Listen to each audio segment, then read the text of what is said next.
Okay, so a lot's been going on the last couple of weeks. Mainly learning how to understand the wiring and electronics of a CNC machine, because I went and bought this, a new control. You see that right there? It says servo, not GSK no more. I know it's in the same housing, so it doesn't look a whole lot different, but the brain of it that makes it tick makes it a whole lot better. Even just looking at the screen right there, that looks way more updated than the interface that was on that last one that this machine came with. But yeah, it's been kind of a headache that I've been putting myself through, because instead of, hiring somebody that was qualified to do this, I decided to uninstall the old control and install the new one by myself with the help of my servo tech guy. He's awesome, by the way. Buy servo products, they're good people. But yeah, so I finally got this thing back up and running. Had a lot, just been a lot of trial and error with like messing with parameters and stuff and just whatnot. But I'm finally about to start doing some machining again for the first time in like a month, and I'm pretty stoked about it. But so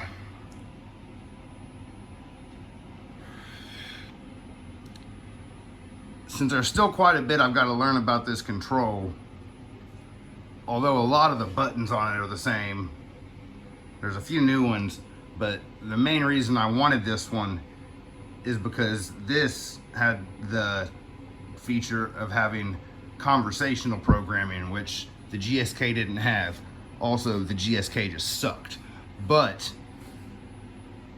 as of right now, I'm about to just do a little bit of manual machining on this via the MPG for something I need to make for a project coming up that will then be something that will actually be done via CNC. But to be honest, I didn't even take the time. I haven't learned the conversational programming yet. I haven't taken the time to do anything up in CAD for it, and it'd just be easier to do it manually. And I just want to make sure everything with the machine is kind of, operating smoothly, since it's the first time I'll be using it even in like a manual mode. But what I'm going to be making here is, okay, well, this is what I'll be making in the future, and this is just a component for this. But this is going to be a fixture plate that's going to go on the table of the CNC to allow me to make more than one of, some things I'm about to be trying to bring to market, and but also having it be modular with these like right here, these black things. Those are Mighty Bite ground rails, or for locating and whatnot. And I've kind of like, these holes aren't just at random, they're all placed in there at very specific spots for the manufacturing process of being able to do up to like 6 of this particular thing I'm about to start producing here in the near future at once. But also some of those holes are for being able to mount other things to the table without having to go and tram everything in. Like those like the hole right there and right there, that's for, just a vise mount in the center if I were to remove those Mighty Bite rails. But then this one, and their opposing opposites on the other sides, those are there because in the future I plan on buying a Pearson work holding mini pallet system, and just want to, even though it may be later on down the road that I wind up purchasing that, I want to have those in there, so I don't have to go back and add more stuff to it. So I'm kind of trying to plan ahead here a little bit.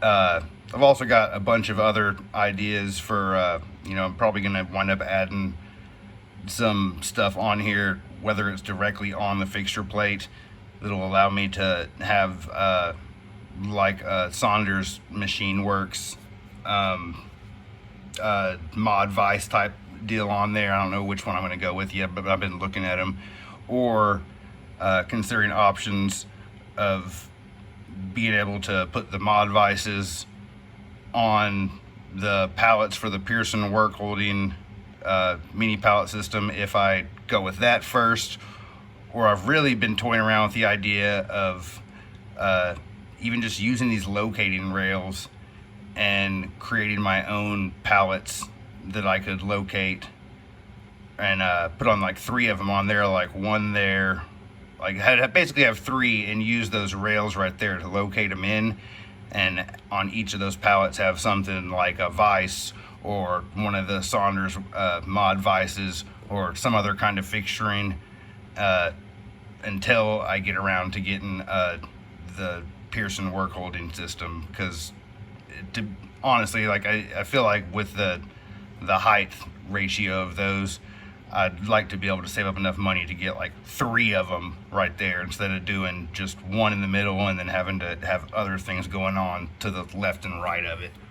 But so yeah, this is what I'll be working on here in a few days now that I've finally got the new control installed. I'm still waiting on the Mighty Bite rails to show up, even though I ordered them damn near like a month and a half ago, but they're supposed to finally ship out.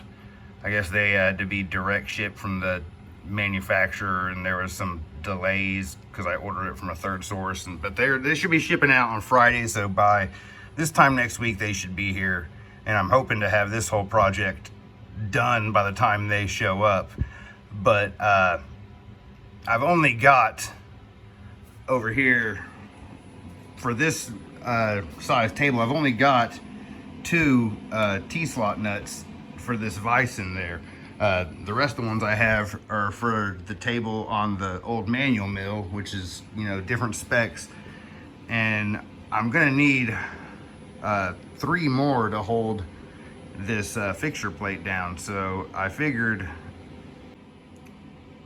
I might as well just make them myself, even though they're not that expensive. Just, you know, it'd be kind of fun to do. Well, also, you know, I'll probably do one, you know, manually, at least one, if not all of them, maybe do one of them. You know, I may, you know, do it up there in CAD and program it into the new control just as kind of a test project for how this is all working.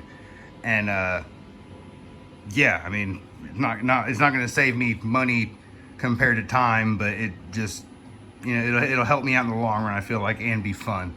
But so as you can see here, I've already got some material sitting there on the edge that needs to just, this is some just scrap stuff from way back in the day. I don't know if it's some kind of carbon steel, but it was, you know, saw cut with a handsaw up there, who knows when.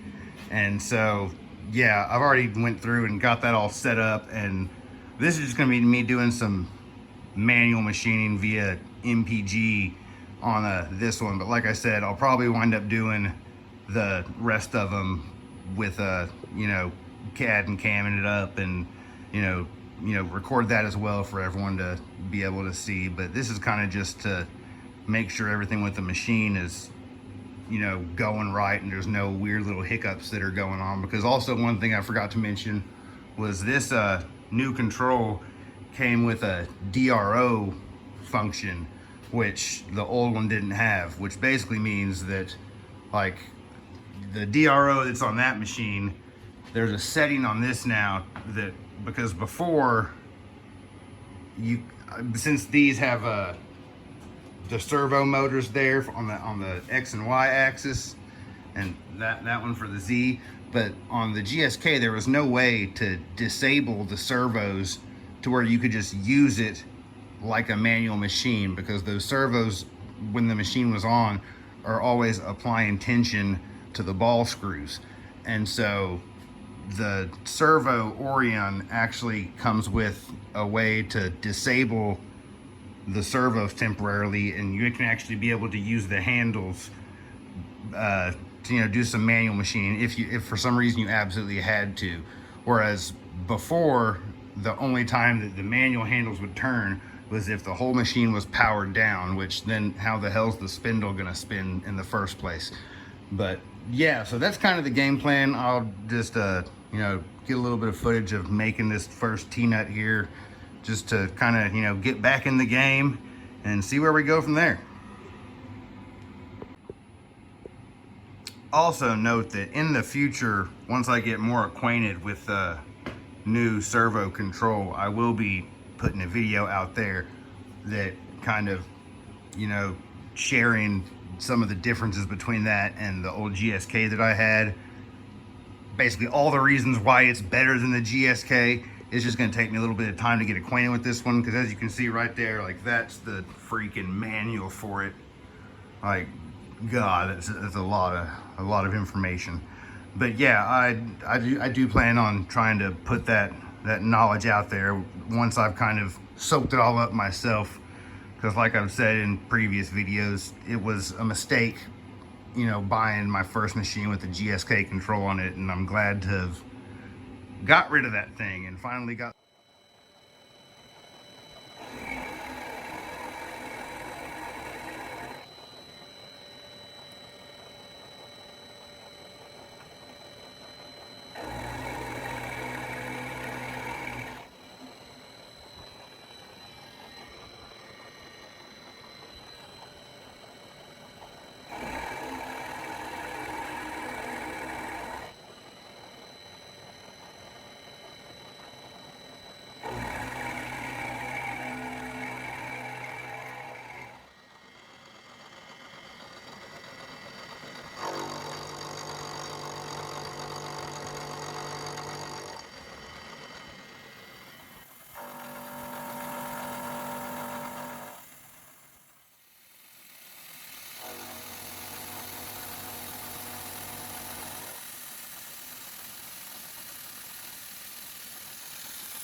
Okay, so as you can see, we got the hole for the T-slot nut drilled, and now it's time to cut some threads, which this will be the first time I've ever used the new Tapmatic head down in there. So this is going to be a learning experience, and I'm not even quite sure which machine I want to do it in. I'm leaning more towards doing it over here on the manual mill, just so I can use the handle for the quill down feed, but the Kurt vise is over on that one, which would have to be done with buttons or the MPG if I do that, because this little shitty 3-inch just piece of crap vise sucks. So kind of in a toss up right now about which of those, what I'm going to do with that exactly. But I'm going to have to, you know, get my digital manual for the Tapmatic out, because this is a TC-DC that I bought used on eBay. That was, as you can see, I mean, it looks like it's dang near brand new. I think I paid right around like $700 for it, give or take. But I've never actually used it, and the TC-DC model I know comes with the additional adjustment of the depth of how far it taps, in case you're trying to tap threads into like a shallow blind hole. So there's going to be a little bit more to figure out about how to set this up than just with like a regular Tapmatic. But yeah, I've been waiting to be able to try this thing out for a couple weeks now, so I'm pretty stoked about that. But yeah, that's the next step, and once I get done with that, it'll pretty much be done with this first nut, and then got to make 2 more, which I'm not going to take the time to record those, because just be repeating the same process over again. But yeah, so that's where we're at right now.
Yeah, I'm gonna glue this super ghetto because I ran out of Q-tips and I'm using the inside of a smoked cigarette butt for the cotton here. Yeah, it's pathetic.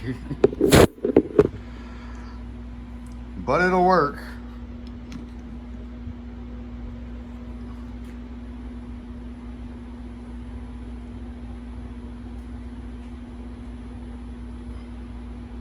Maybe the tobacco or all the other junk stuck in the filter will help make it a little bit darker blue.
Okay, so that's one coat.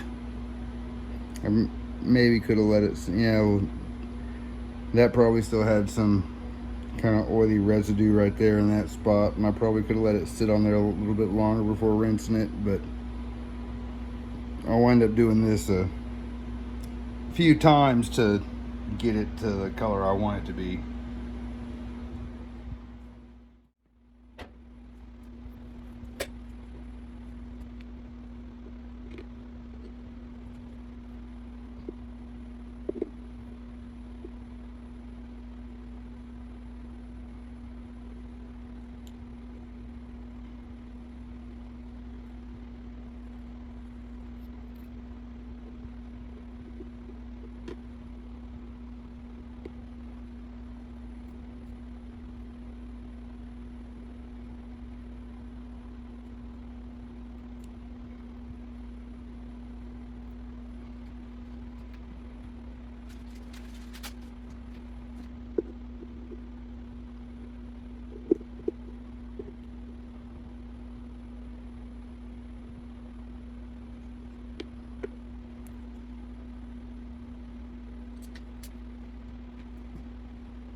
Yeah,